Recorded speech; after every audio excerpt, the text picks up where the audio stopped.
Kemarin banyak dari kalangan Islam yang berduyun-duyung ke masjid meramaikan malam nisfu Sya'ban sambil membawa air mineral untuk didoakan.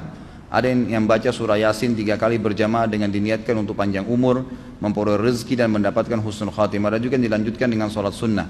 Apa hukum membaca surah Yasin 3 kali dan sholat nisfu Sya'ban? Lalu apa keistimewaan malam nisfu Sya'ban dan tuntunan apa yang disunnahkan? Ini banyak muslimin memang yang menyalahgunakan ya, dalil-dalil. Jadi mereka tidak memilah mana dalil yang sahih dan mana dalil yang lemah, apalagi hadis-hadis yang palsu. Hadis yang menjelaskan tentang masalah adanya solat di nisfu Sya'ban, solat secara khusus namanya solat nisfu Sya'ban itu tidak ada. Hadisnya palsu, maudhu' itu. Yang ada memang adalah fadilah mengerjakan solat malam di nisfu Sya'ban, solat tahajudnya. Solat tahajud seperti biasa, tapi khusus malam nisfu Sya'ban punya fadilah. Karena disebutkan dalam sebuah riwayat yang sahih bahwasanya Aisyah radhiyallahu anha pernah mendapatkan giliran nginapnya Nabi SAW di rumahnya. Terbangun tengah malam, dia melihat Nabi SAW tidak ada di sebelahnya. Maka Aisyah radhiyallahu anha terbawa rasa cemburu. Dia memakai bajunya kemudian mengelilingi rumah-rumah Nabi yang lain, ya, istri Nabi yang lain, takut Nabi ada di sana gitu. Diketukin satu-satu, ternyata nggak ada. Lalu Aisyah tergopoh-gopoh pergi ke masjid mendapatkan Nabi SAW sedang sholat. Begitu Nabi SAW lihat Aisyah lagi ngos-ngosan jalan gitu kan, kena buru-buru, kata Nabi SAW, wahai Aisyah, kau cemburu lagi? Ini adalah malam nisfu Sya'ban. Artinya saya sholat malam ini karena ini adalah nisfu Sya'ban. Ini hadis yang sahih gitu kan.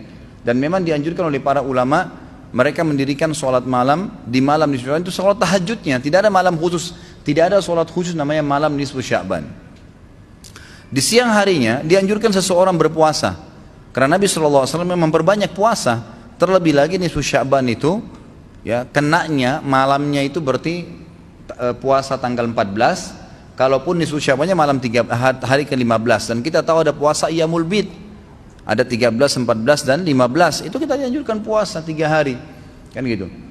Tapi tidak diniatkan khusus puasa nisfu Sya'ban, khusus puasa itu. Karena memang secara umum Nabi SAW puasa sebulan penuh di bulan Sya'ban. Kalau masalah membaca surah Yasin, ini tidak asing lagi kalau di Indonesia. Semua harus surah Yasin. Pindah rumah Yasin, orang mati Yasin, semua Yasin. Ditanya dalilnya, nggak ada dalil, gitu kan. Hanya karena surah Yasin dikatakan jantungnya Quran. Itu pun hadis yang lemah. Karena dalam sanadnya ada orang yang pendusta, gitu kan. Tapi ini diamalkan.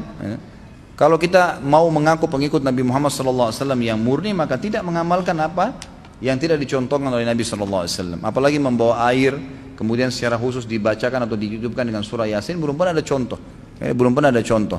Allahu a'lam. Saya tidak menyalahkan ya. Yang mau kerjakan itu silahkan, itu hak dia. Tapi saya pribadi menyarankan, apalagi jemaah yang ikut dengan pengajian saya atau yang mendengarkan ceramah kita, murnikan ibadah kembali kepada Nabi SAW. Nabi SAW tidak menghembuskan nafas terakhir kecuali sudah mengajarkan semua yang kita butuhkan. Jadi tidak perlu ditambah. Kalau kita tambah seperti kita sedang mengatakan, maaf Rasulullah saya lebih faham daripada anda. Nabi nggak pernah baca Yasin 3 kali di malam nisfu Sya'ban, nggak apa-apa kan, bagus. Loh, Nabi mau nggak pernah lakukan. Nabi yang nerima dari langit wahyu nggak pernah lakukan, nggak apa-apa. Berarti sama saja anda bilang, maaf Rasulullah saya lebih ngerti. Kan itu. Ini keliru, nggak boleh. Kan itu.